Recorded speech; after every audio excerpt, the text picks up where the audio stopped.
Bonjour et bienvenue sur le podcast de Docstring, dans lequel je parle tous les mois avec des développeurs de leur métier et de leur passion. Pour ce premier épisode, je suis allé rencontrer Robin Delillo, qui travaille sur les plus grands films hollywoodiens dans un studio d'effets visuels. On va parler ensemble de son quotidien de développeur, de l'utilisation de Python dans le milieu des effets visuels et de comment envisager une carrière dans ce domaine. Donc aujourd'hui, je suis avec Robin avec qui j'ai travaillé il y a quelques années déjà à Montréal dans un studio d'effets visuels, RodeoFX. Donc Robin, aujourd'hui, on va parler un peu de son métier de développeur, de comment il utilise Python dans son métier et comment Python en général est utilisé dans le milieu des VFX. Donc salut Robin, déjà merci de m'accorder ce temps et de répondre à mes questions, puisque je pense que ça peut en intéresser plus d'un de voir à peu près ce qu'on peut faire avec Python dans le VFX. Ouais, pas de problème. Donc, déjà, est-ce que tu peux te présenter rapidement en quelques phrases ? Donc je m'appelle Robin, je suis Software Technical Lead à RodeoFX. Donc c'est comme tu as dit, une boîte d'effets spéciaux basée à Montréal qui travaille sur les plus grands films hollywoodiens et les séries Netflix, etc. Puis c'est ça. Puis en fait, à la base, j'ai fait mes études en France, puis j'ai travaillé 2-3 ans à Londres et depuis 2015, je suis à Montréal. Depuis 2015, ok, ouais, donc ça Ouais. fait quand même un petit bout de temps. Et Londres versus Montréal, tu préfères quoi ? C'est différent, ça dépend de ce qu'on vient chercher. Moi, j'étais dans la période pré-Brexit, donc c'était peut-être différent, mais Londres, c'était quand même très très intéressant parce que ça a une dimension internationale qu'on trouve pas à Paris, par exemple, pour travailler sur des sujets un peu ambitieux, des projets de grande envergure. Mais pour la qualité de vie, je reconnais que Montréal, ça top quand même. Ouais, malgré, on parlait justement avant l'enregistrement de la neige au mois de mai à Montréal. Ouais, ça, c'est pour et c'est contre. Disons que il y a moins d'embouteillages et de trafic, mais l'hiver est plus rude, ouais, c'est sûr. Voilà. Ok, mais justement, je vais commencer. J'ai forcément une question d'actualité liée au coronavirus, puisque travaillant dans les effets visuels, on est habitué avec les studios d'effets visuels d'avoir en fait un très haut niveau de sécurité, forcément, pour pas que les Ouais. plans sortent et qu'on ait un aperçu du film avec des hommes en verre derrière Non, la caméra. Et du coup, ça favorise pas vraiment le télétravail en général. Après, j'imagine que pour le développement, c'est un peu moins problématique. De ton côté, ça a bien fonctionné ? Non, c'est vrai, t'as raison. C'est-à-dire que techniquement, écrire du code, etc., ça peut se faire depuis n'importe où. Donc, il n'y a pas tellement d'obligation à travailler dans le studio. Mais comme tu l'as dit, en fait, vu qu'on est sur du contenu très sensible, sur des films, des séries qui vont sortir dans 6 mois, 1 an, les studios sont très, très, très méfiants sur le fait que les gens travaillent en remote. Cela dit, avec le coronavirus, il y a eu comme un fait indépendant de la volonté qui a un peu obligé tout le monde à reconsidérer les mesures de sécurité. Puis là, depuis 2 mois, ouais, on est quand même tous en télétravail. L'espoir pour l'industrie, c'est que ça puisse démontrer que on est quand même capable de faire ça à distance et qu'on puisse avoir un peu plus de flexibilité par la suite quand ça reviendra à la normale. Nous, je t'avoue que l'équipe de développement, on est tous en télétravail. C'est moins évident en termes de communication, mais ça arrive quand même plutôt pas mal. Ça se passe bien, ouais. Ok, et tu faisais, me semble que tu faisais déjà 1 ou 2 jours, non, en télétravail avant ou Ça dépend, je t'avoue. Moi, j'avais pu avoir de par mon ancienneté la possibilité de faire un peu de télétravail. Puis c'est vrai que c'est quand même assez agréable des fois pour se concentrer sur des tâches ou des choses comme ça, de pas être trop dérangé par l'extérieur. Donc, je m'en servais plus comme c'est ça, comme mon petit moment calme à moi pour se focaliser sur 1 ou 2 sujets assez compliqués. Ouais. Mais pour tout ce qui est travail d'équipe, je pense que rien remplace la présence physique. Ouais, c'est vrai, mais c'est vrai que parce que moi, juste avant que je passe complètement freelance, c'est vrai que j'avais quand même pas mal fait de télétravail aussi, et c'est vrai que pour le côté concentration, c'était génial. Après, effectivement, quand t'as besoin, bon, moi j'étais tout seul en fait, donc c'était ça un peu l'avantage, mais même t'as à un moment besoin quand même d'avoir un contact avec des gens pour parler, pour savoir si le développement va dans la bonne direction. Mais c'est vrai que quand tu as besoin de te concentrer, moi je trouvais qu'en 5 heures, je faisais l'équivalent de 15 heures de travail au bureau, quoi. Non, pour écrire du code, t'as raison, ouais. C'est vraiment bien. Après, par contre, nous, tu vois, on est une équipe de 15, 20, 25 personnes qui écrivent du code en permanence. C'est sûr que je pourrais pas faire que du télétravail parce qu'à un moment, t'as besoin de parler, t'as besoin de vérifier comment ça se passe, de discuter des points précis, et ça, en remote, tu perds un peu quand même. Ouais, c'est sûr, c'est sûr. Ouais, après, de toute façon, effectivement, je pense que, et comme on disait par rapport aux mesures de sécurité et tout, je pense que les studios seraient quand même, enfin, vont être moins frileux, peut-être par la Ouais, suite, mais quand même, dès qu'ils pourront ramener la plupart des gens dans les locaux, je pense que ils vont pas trop hésiter non plus, parce que non, je pense, ouais. surtout, Ouais. ouais, surtout avec les machines, tout ça, enfin, ça fait une grosse logistique, quoi. Non, c'est Mais sûr. bon, on voit que c'est quand même possible, sous la contrainte, de faire certaines choses. Ouais, ça a réussi, c'est ça. On attend de voir Voilà. si ça va Est-ce que ça va rester changer? définitif. C'est Ouais, ça, ouais. exactement. D'accord. Et du coup, donc concrètement, toi, dans le milieu des VFX, parce que Mhm. c'est pas un milieu, enfin c'est pas la première chose qu'on pense quand on parle Python, on pense au web, data science, tous ces trucs-là qu'on nous rabâche tout le temps pour Python. Et Ouais. le milieu des VFX, en fait, c'est un milieu dans lequel on utilise beaucoup Python. Est-ce que tu peux nous en dire plus, nous expliquer toi, dans ton au jour le jour et dans le milieu des VFX, à quoi te sert Python? Ouais, bien sûr. Ouais, non, t'as raison. C'est vrai que nous, on fait exclusivement du Python. Genre 90% du temps, c'est du Python. Les tâches qu'on peut faire avec Python, c'est assez varié. C'est-à-dire que ça peut être des tâches vraiment. Donc, comme tu as dit, on vend des effets spéciaux. Donc, nous, on est dans la création d'images pures. On vend pas du software.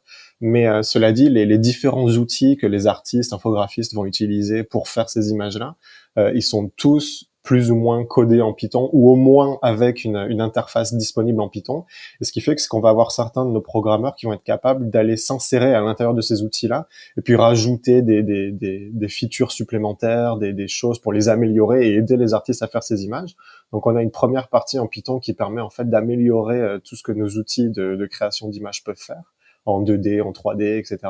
Et puis à côté de ça, le Python, il va aussi nous servir beaucoup pour faire tout ce qui est automatisation de tâches. C'est-à-dire que quand on est sur une équipe d'une dizaine, quinzaine, vingtaine de personnes qui font des images, bah, c'est très facile de s'entendre, on s'envoie des emails, on sait à peu près qui fait quoi.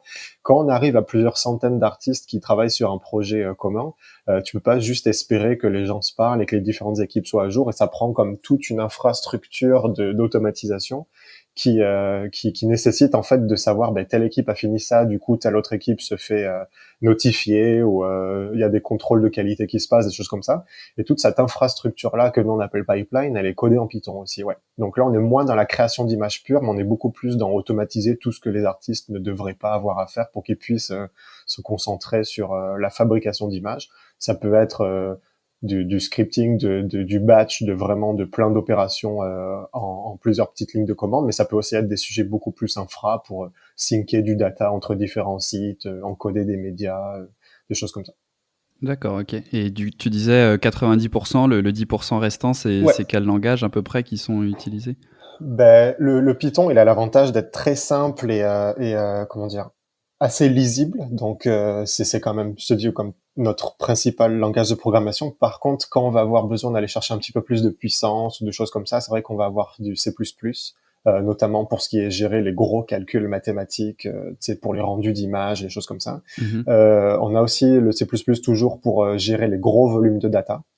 Et à part le C++, je te dirais, c'est toujours bien d'avoir un ou deux petits langages de programmation à côté. Nous, par exemple, on a du Perl juste parce que le framework de sync qu'on utilise est en Perl. Donc, des fois, on met un peu les mains dedans. Puis, on a aussi du JavaScript pour tout ce qui est techno, Internet, etc. Mais encore une fois, ouais, c'est 90% du Python et peut-être 5 à 7% de plus du C++ et le reste, c'est négligeable. Ok, d'accord, ok, intéressant.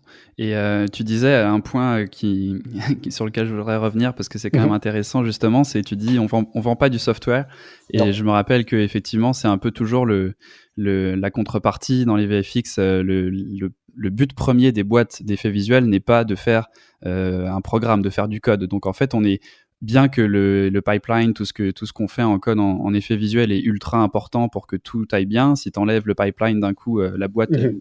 elle marche presque plus, quoi. Ouais. Mais c'est pas le but premier. Est-ce que tu le sens ça quand même dans ton boulot? Comment vous gérez ça niveau justement qualité du code? Est-ce qu'il faut toujours patcher un peu ou est-ce que vous arrivez à avoir je sais pas, quand même des tests, des unit tests, tout ça, Ouais. quoi? Comme tu as dit, même si c'est pas le cœur de métier, c'est-à-dire qu'on n'est pas dans le jeu vidéo ou dans les choses comme ça, où vraiment tu sais, le développeur, c'est celui qui fournit le livrable pour le client. Là, c'est vraiment les artistes qui font les images et l'équipe de programmation est plus en support, si tu veux, de ces artistes. Donc, pour le Mhm. ratio, on est à peu près à 15 à 20 artistes pour 650, 15 à 20, pardon, développeurs pour 600, 650 artistes. Donc, c'est assez varié.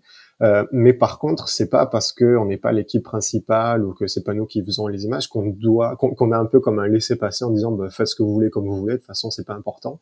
Comme tu l'as dit, je pense que les gens, les artistes sont très très très conscients que ben, sans une bonne équipe qui maintient un pipeline de VFX assez euh, performant, ben, y a rien qui peut sortir et on peut pas aller pitcher sur les sujets et les projets ambitieux. Donc même si on vend pas du code, nous, on s'oblige entre guillemets à adopter, tu sais, des attitudes de développement professionnel comme les gens qui feraient du développement commercial. Et donc, c'est-à-dire, comme tu l'as dit, il y a plein de choses, développement agile pour ceux qui connaissent ça, écrire des tests, des unit tests, des integration tests, les méthodes de pull request, de choses comme ça. Tout ça, c'est des pratiques qui viennent plus du monde du développement, mais qu'on est obligé, ou en tout cas qu'on s'oblige nous à adopter, même en Python, pour pouvoir avoir du code de qualité professionnelle, même si c'est pas ça qu'on vend. D'accord, ouais, OK, intéressant.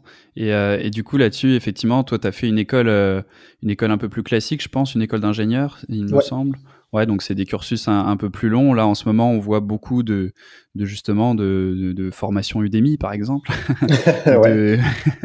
de ou de bootcamp ou des projets, en tout cas des trucs plus courts, soit avec des gens qui se forment eux-mêmes, soit avec des formats, c'est ça, sur, Mhm. gros maximum 6 mois, je dirais. Toi, si c'était à refaire et que tu étais étudiant en 2020, est-ce que tu penses que tu tu succomberais au bootcamp? Et puis si oui, enfin, quand tu travailles avec des gens, est-ce que tu as déjà travaillé avec des gens qui avaient peut-être pas suivi des cursus, aussi Ouais, longs? T'en complètement. penses quoi? Ouais. Ben, ouais, non, tu sais, il en faut pour tous les goûts, je te dirais. C'est-à-dire que tu as complètement raison. Moi, j'ai dans mon équipe, là, j'ai plein de gens qui ont des cursus très différents. Il y a des gens qui ont fait l'école d'ingénieur classique, comme moi, par exemple, avec des cursus très académiques. Il y en a d'autres qui ont fait plus des études d'artistique et puis petit à petit sont découverts des talents de programmation et des envies et puis ont fait plus des formations ou d'auto-formation. Je pense pas que le cursus que tu fais te réduise à un choix de carrière par la suite. Après, il n'y a pas vraiment de hiérarchie, c'est-à-dire faut aller choisir ce qui te convient le mieux. Je te dirais c'est comme apprendre de la musique par exemple, c'est-à-dire tu peux aller au conservatoire avec quelque chose de très très rigide, très très académique qui va peut-être te convenir, mais peut-être qu'à côté les petits cours sur le côté avec un professeur passionné qui t'apprend directement à jouer des mélodies rapidement, ça te convient beaucoup mieux. Donc faut savoir, je te dis chaque solution a ses inconvénients, ses avantages. Je pense que les petits bootcamps c'est très très très bénéfique pour les gens qui veulent se tester, voir à quoi ça ressemble sans forcément s'obliger à poursuivre ça par la suite, tester des choses, bricoler dans leur coin comme un hobby et un hobby qui par la suite peut devenir une carrière.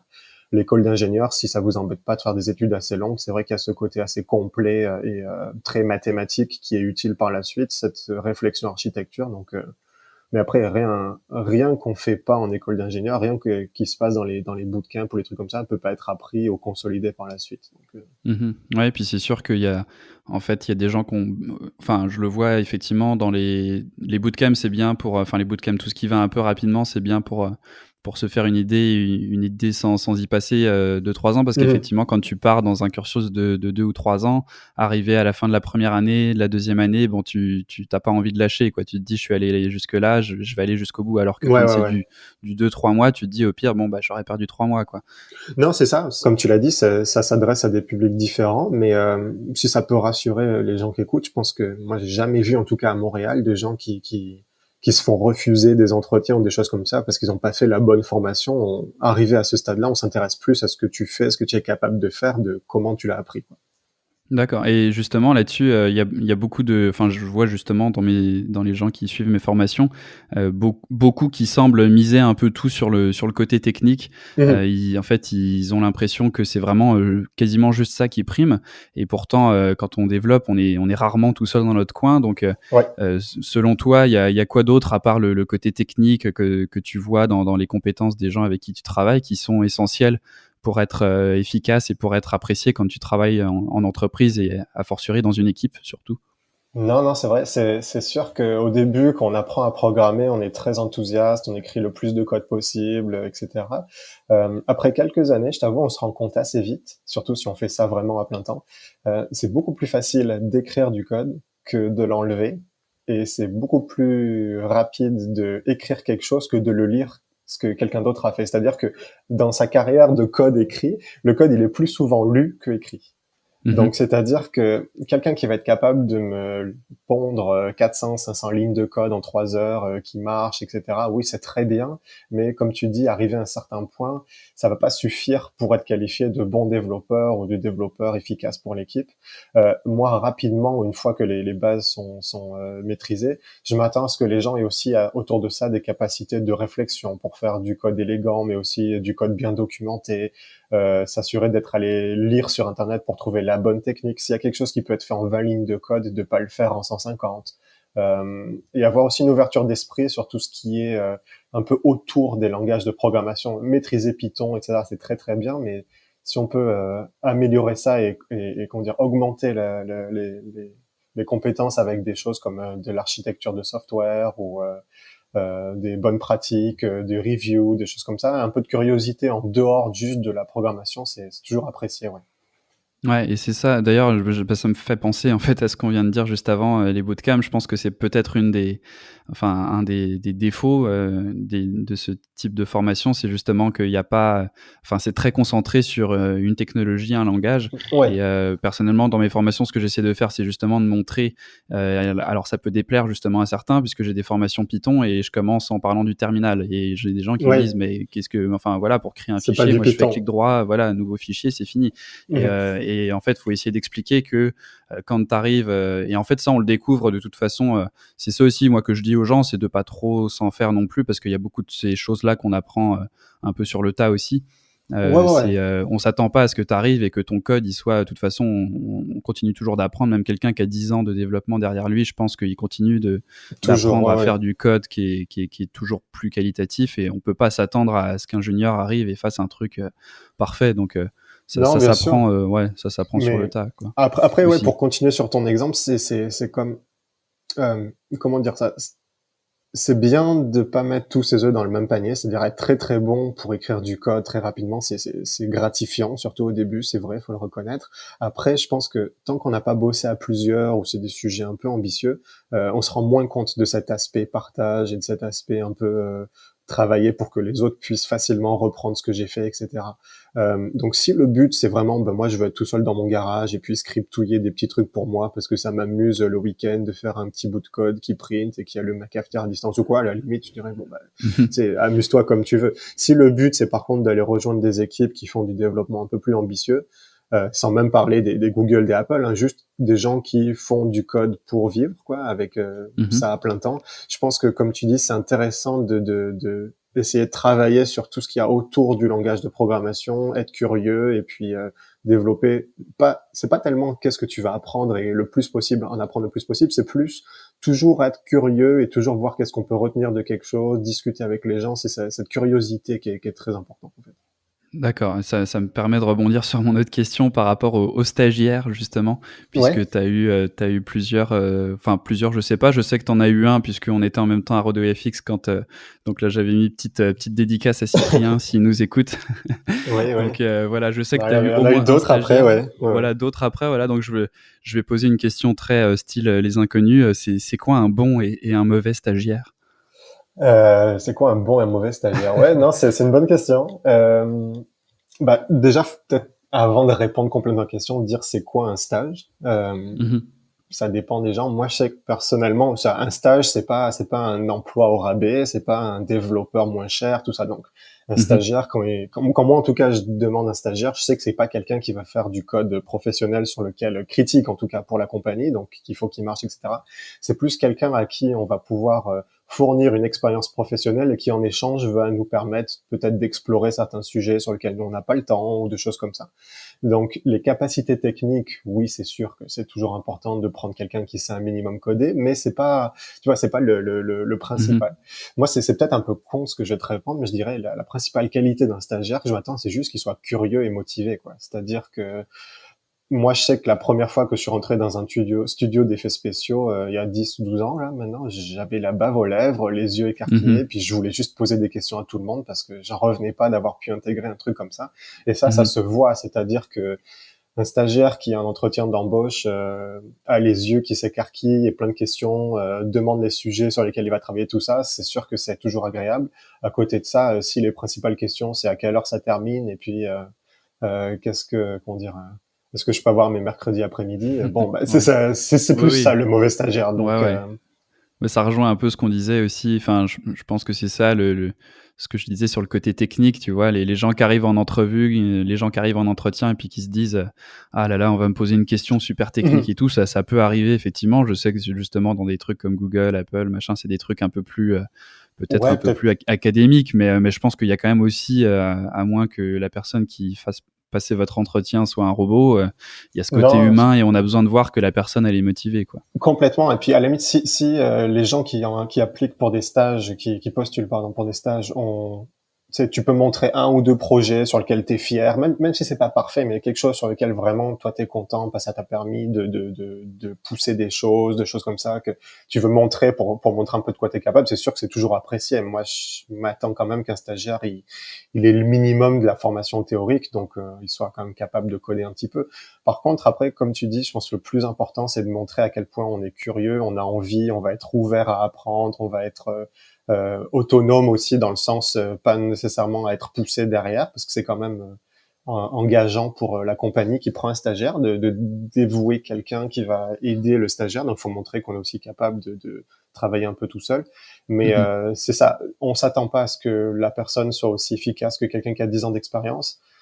Et donc, s'il vous plaît, les stagiaires aussi, soyez un peu humble. Moi, je déteste les gens qui viennent et qui disent ah oui ça je sais, ah non mais ça je connais, ah mais ça je sais pas. Mmh. Moi, je sais quand je suis sorti des études, j'avais beau avoir 5 ans de formation en programmation derrière moi, ben, je me suis rendu compte que non, je savais pas coder en fait, parce qu'on m'avait Mmh. fait Ouais. bosser que sur des petits sujets, des petits trucs scoopés, des choses comme ça. Puis ça m'a pris 3 bonnes années avec des mentors qui avaient vraiment d'expérience pour me rendre compte tous ces points-là qu'on a discuté avant, de faire du code qui marche, oui c'est bien, mais du code qui va être lisible, efficace, élégant, documenté, ça s'apprend moins à l'école que en profession, hein.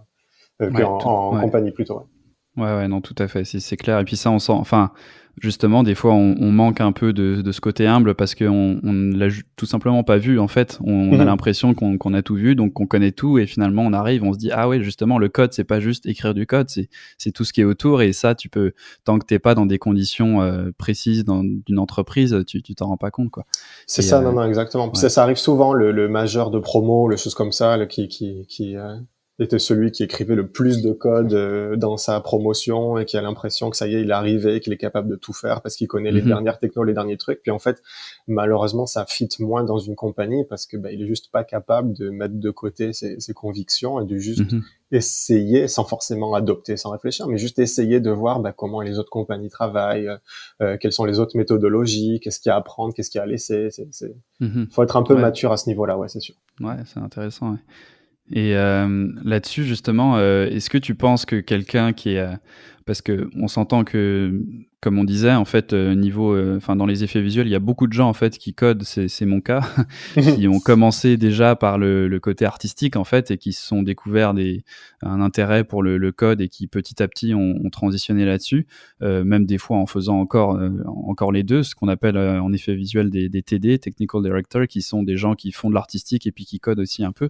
Mais Ouais. est-ce que tu penses que c'est possible, genre quelqu'un qui nous écoute là, qui se dit: «Ah c'est vrai que ça doit être quand même très, très cool» et je confirme, c'est très, très cool, d'arriver enfin d'aller travailler le matin et de travailler sur des films et tout ça. Est-ce que tu Ouais. penses que quelqu'un qui n'a pas justement forcément ce bagage artistique ou qui n'a pas ces connaissances le domaine des effets visuels, mais qui sait programmer, qui sait faire du Python et cetera, est-ce que tu penses qu'il peut travailler dans cette industrie? Qu'est-ce que ça prend pour, rentrer, je dirais, Ouais, ouais. là-dedans? Euh, non, non, je pense qu'il y a vraiment aucune porte fermée. C'est-à-dire on n'est pas une petite guilde entre nous où tu sais, on s'accepte qu'entre nous et si t'as pas les bons codes et les bons trucs, tu peux pas rentrer. Non, je pense que c'est sûr que le manque d'expérience dans l'industrie au début va peut-être un peu freiner, mais du coup, faut pouvoir arriver à compenser ce manque d'expérience-là avec d'autres choses. C'est-à-dire, moi, par exemple, un programmeur qui vient et qui me dit écoute, les VFX et les effets spéciaux, je connais pas. Par contre, regarde, j'ai fait ça en Python, je suis intégré à tel projet open source, j'ai fait ça pour ma compagnie, puis à côté de ça, j'essaie d'apprendre par moi-même. J'ai fait des formations artistiques sur les outils que les infographistes utilisent pour savoir un peu comment ils retournent tout ça. Rien que ça, c'est des sujets hyper positifs parce que je me dis, ok, le gars, il a peut-être pas l'expérience aussi grande qu'un autre, mais par contre, il est tellement passionné qu'une fois qu'on va le mettre à niveau, il va juste exploser, quoi. Ouais, et c'est intéressant aussi l'open source. Tu disais, c'est vrai qu'il y a enfin, il y a énormément de choses qu'on utilise qui sont, open source, les, Alembic, tout ça, Ouais, les, FFmpeg, enfin tous ces trucs-là qui permettent de gérer des données, tout ça, c'est des trucs open source. Même, bah, forcément Blender qui est un logiciel 3D open ouais, ouais, source. Donc ouais, c'est non, vrai c'est qu'il y a ça. il y a beaucoup de choses qu'on peut se mettre en fait, sous la dent un peu sans forcément, qui sont même des fois très, justement, qui font abstraction un peu, je dirais, Puis du côté effet visuel, quoi. c'est une Donc communauté de partage aussi, mmh c'est-à-dire comme tu le dis, on n'est pas tous dans nos compagnies, on se parle pas. Non, non, il y a énormément de ressources en ligne pour quelqu'un qui est passionné par ce sujet-là. Tu peux aller voir exactement Blender, ils publient exactement tout ce qu'ils font. Je veux dire, toutes les updates, c'est documenté, etc. Mmh. Tu peux même aller voir le code qu'ils utilisent, les plugins qu'ils ont besoin, les roadmaps et tout. Si à l'inverse, ce qui t'intéresse, c'est plus la fabrication d'images, il y a énormément de formations en ligne, il y a par exemple, des Nukepedia pour Nuke avec tous les plugins Nuke qui sont Mmh. listés. T'as la même chose pour Houdini, Katana avec beaucoup de mises en commun. Et puis, dernier truc aussi, il y a quand même beaucoup de salons autour des effets spéciaux, que ce soit à Paris, en Europe, aux États-Unis, etc., à Montréal. C'est toujours bien si t'es passionné par là, éventuellement, une fois que le coronavirus sera parti, de se prendre un billet d'avion, puis aller voir un peu qu'est-ce qui s'y passe, rencontrer des gens. Ça fait toujours plaisir de voir des gens comme ça qui sont pas juste bon, ben, je vais envoyer un mail, puis avec un petit peu de chance, je serai pris. Moi, quelqu'un qui vient me voir en disant, écoute, je suis un étudiant, je suis hyper motivé, j'ai repéré votre travail à travers ça, puis tu sais, je serais intéressé par un stage, ben, c'est sûr qu'il part avec des points en plus parce que je sens qu'il y a c'est pas juste bon, mais je vais essayer dans mon coin, puis on verra. Il y a une vraie motivation derrière, quoi. Mmh. Ouais, bah, c'est sûr quand tu es intéressé par un sujet quel qu'il soit, je pense que ça se sent et ça se voit quand la personne enfin, comme tu dis, il y a plein de communautés que peu Ouais, importe ouais, le sujet, que ce soit, quelqu'un qui veut travailler dans le secteur bancaire, c'est ça. s'il y connaît rien puis qu'il a pas fait d'études de finance, tu peux quand même voir, si le gars il s'est intéressé, il connaît les mots, les termes, tout ça, enfin tu Non, vois non, assez c'est ça. rapidement, je pense, ouais. Mais c'est vrai que Complètement, ouais. l'open source, c'est quand même un truc, je pense, enfin, je me dis que si je vois quelqu'un qui contribue, au-delà du côté code, je me dis, je sais pas, philosophie, je me dis quelqu'un qui a contribué à des projets open source, enfin, il s'est mis à forcément avec Git, tous ces trucs-là, tu vois? Il y a beaucoup de choses qui tournent autour de l'open source, Exactement, ouais. qui font que je me dis: il fait pas juste coder», justement, tu vois? Non, exactement, il fait pas juste coder. Puis généralement, open source, c'est rare qu'on soit payé pour faire ça. Donc ça veut dire que c'est aussi Mmh. quelqu'un qui a pris sur son temps personnel, Ouais, c'est pour sa ça, voilà. passion. Et tout ça, c'est quand même très, très flatteur. Ouais, c'est vrai. Mmh. Ouais, exact, exact. Je vais rentrer dans une question un peu plus, là, on sort de l'open source du coup, mais, Mhm, bien sûr. Heu, une question, la question technique en fait de l'épisode. Je me suis dit qu'il fallait quand même qu'il y en ait une, un petit peu plus pointue. Ouais. Mais c'est pas un test, t'inquiète pas. Non, Ça non, va, donc en fait, je suis pas pressé. Je suis ça va, pas tu pas inquiet. stressé. Non, non. Donc, non, non, c'est en fait, parce que je vois que j'ai beaucoup de gens qui se posent, des questions sur, PySide 2 en fait, donc, Ok. qui s'appelle maintenant Qt for Python depuis quelques mois, quelques années. Puisque en fait, c'est une librairie qui est ultra utilisée en VFX, qui est inclus dans quasiment tous les logiciels, qu'on Ouais. utilise et il y a beaucoup de gens qui suivent mes formations, qui utilisent plutôt des librairies, comme dans la librairie standard, il y a Tkinter ou des trucs comme ça. Mhm. Pourquoi est-ce que tu penses que PySide 2 c'est autant utilisé? Est-ce que tu penses que c'est un peu par défaut et que c'est juste que maintenant la machine est tellement lancée que c'est dur de revenir en arrière? Est-ce qu'il y a d'autres librairies que tu connais qui sont bien? Qu'est-ce que tu penses de ça? Ouais, ouais, non, ben non, t'as raison. Donc, pour restituer un peu, donc PySide, t'as raison, c'est une librairie en Python qui permet de faire de l'interface graphique. Si on est un peu plus précis, c'est en fait un port en Python du framework Qt de Nokia à la base, qui est en C++. Mmh. Euh, c'est pas la librairie la plus évidente, faut être honnête, c'est vrai. Le framework Qt, il faut l'apprendre. Par contre, c'est une des librairies peut-être les plus complètes en termes d'interface graphique, c'est-à-dire que les librairies comme comment tu dis, Tkinter? Ouais, il y Ouais, a bien ça dépend les gens, Tkinter, Tkinter, ouais, TKinter, ouais. Tkinter. C'est ça. T'as raison, il y a beaucoup d'exemples là-dessus. Et puis nous, c'est vrai qu'on n'en fait pas beaucoup, mais je peux voir à quel point ça aide parce qu'en fait, ça donne des résultats rapidement. C'est assez simple à comprendre. C'est fourni avec Python. Par contre, peut-être que ça manque un peu de features et de choses comme ça comparé à Qt.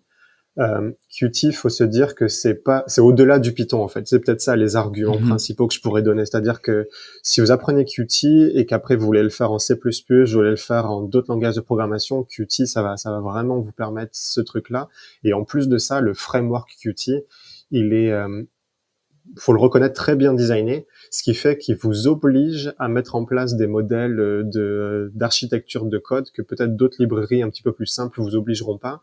Alors au début, c'est souvent pris comme une contrainte, mais en fait, par Mhm. la suite, des choses comme découpler ses modèles et ses vues, des choses comme ça, c'est super formateur par la suite. Du coup, moi, je dirais, n'ayons pas peur de PySide 2.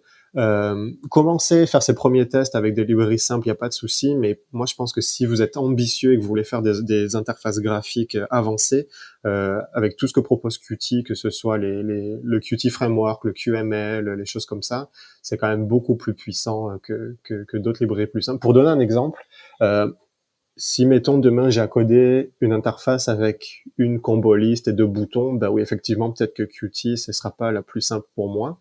Par contre, Mhm. si je dois coder un logiciel de montage, mettons, avec une Mhm. timeline, des clips qui doivent se drag and drop, des choses comme ça, un viewer, c'est sûr que je passe par Qt et pas les librairies Python plus simples.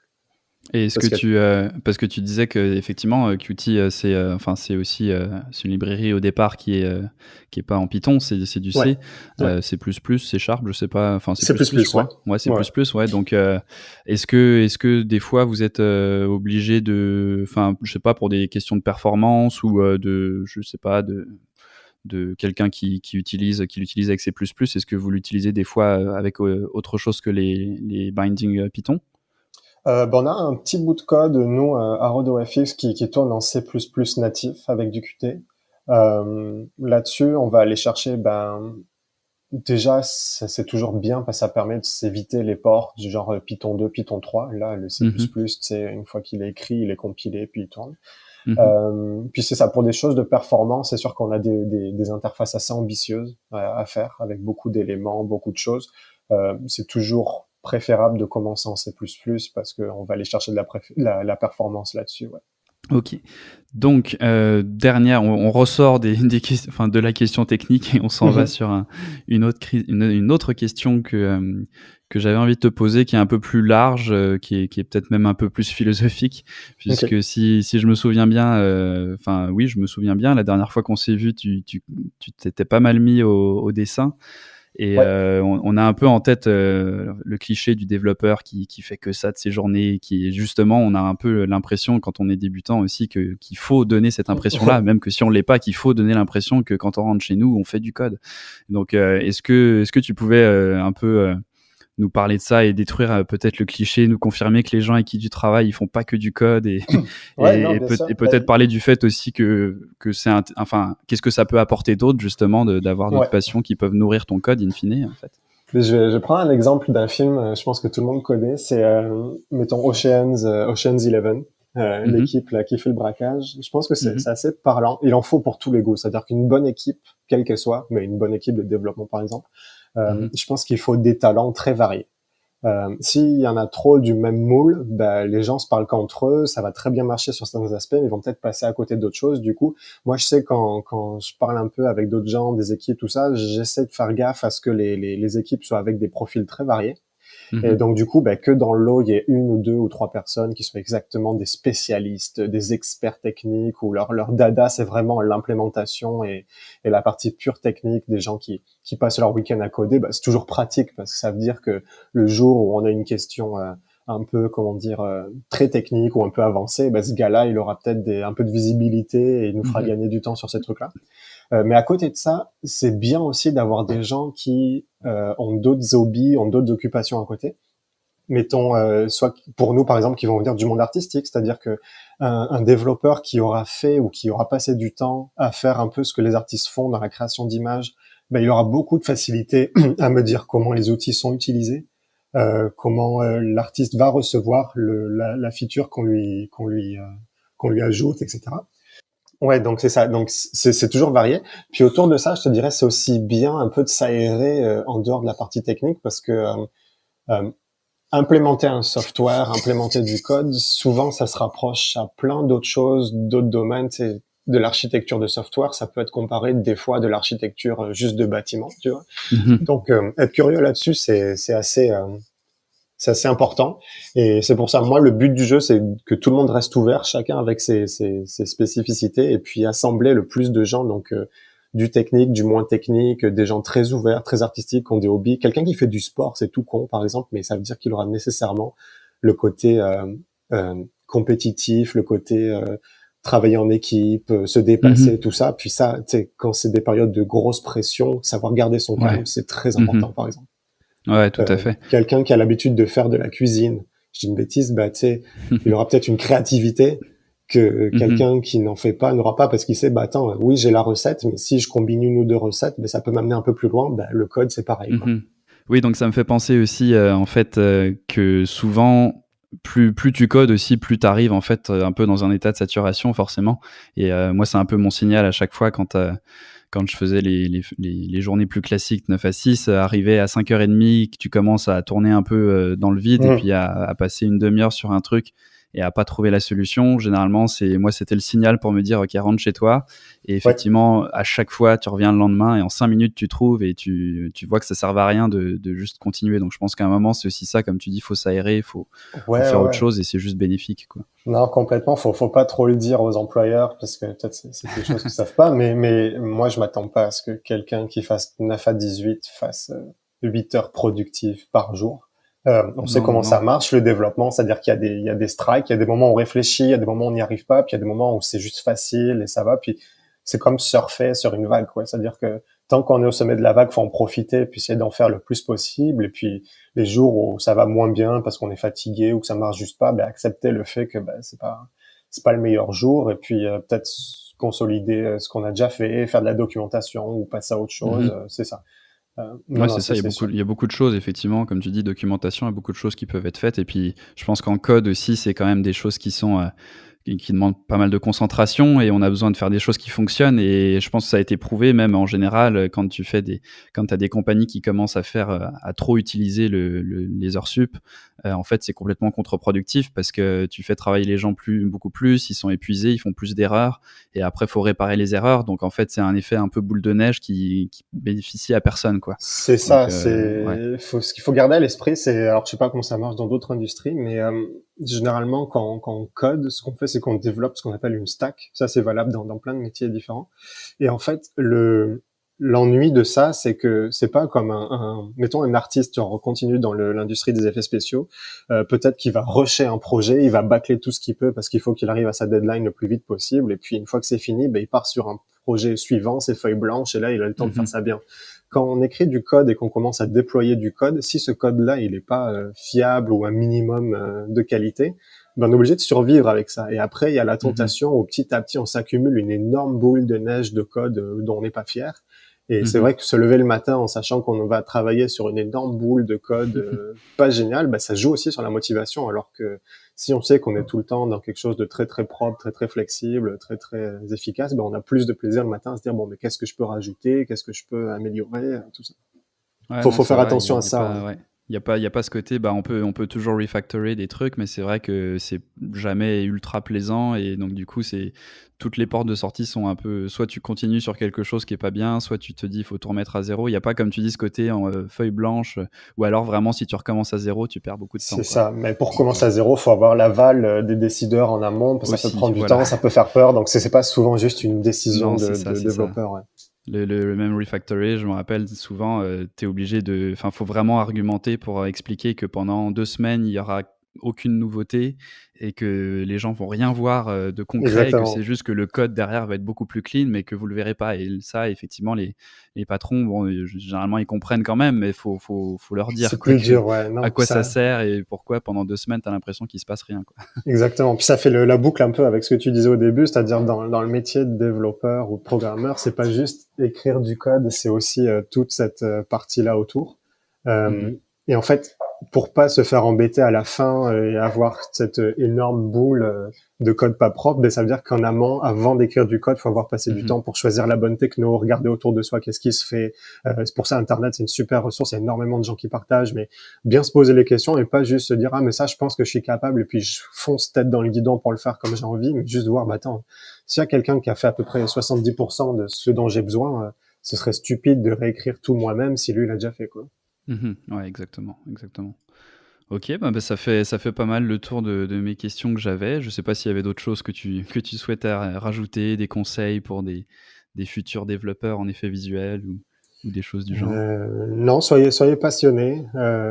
Vraiment, enfin, je veux dire, c'est un monde super attrayant. Je sais qu'il n'est pas beaucoup médiatisé, mais c'est vrai que c'est très très cool. Je recommande vivement aux gens qui sont passionnés. Puis c'est ça. Si les gens ont des questions par la suite, je pourrais revenir répondre aux questions. Mais ouais, on non, fera un follow-up. C'est ça. Ouais, super. Puis si vous voulez des stages, non. Est-ce que tu prends des stagiaires? C'est pas moi qui décide directement, mais allez sur les sites des studios. Généralement, il y a toujours une catégorie de jobs avec les offres de stages disponibles. Donc, ouais, n'hésitez pas. Ouais, faut pas hésiter. Ouais. Ok, bah super. Bah merci pour ton temps. Je pense que c'était assez intéressant pour les gens qui connaissaient pas ce domaine. Et puis pour le développement en général, ça répond à beaucoup de questions, je pense, que les gens se posent en général. Donc merci Robin. Merci Thibaut. Et voilà, c'est la fin de ce premier épisode du podcast de Docstring. Merci d'avoir écouté jusqu'au bout. N'hésite pas bien entendu à le partager avec ton entourage si tu penses que ça peut les intéresser. Et nous, on se retrouve le mois prochain pour un autre épisode.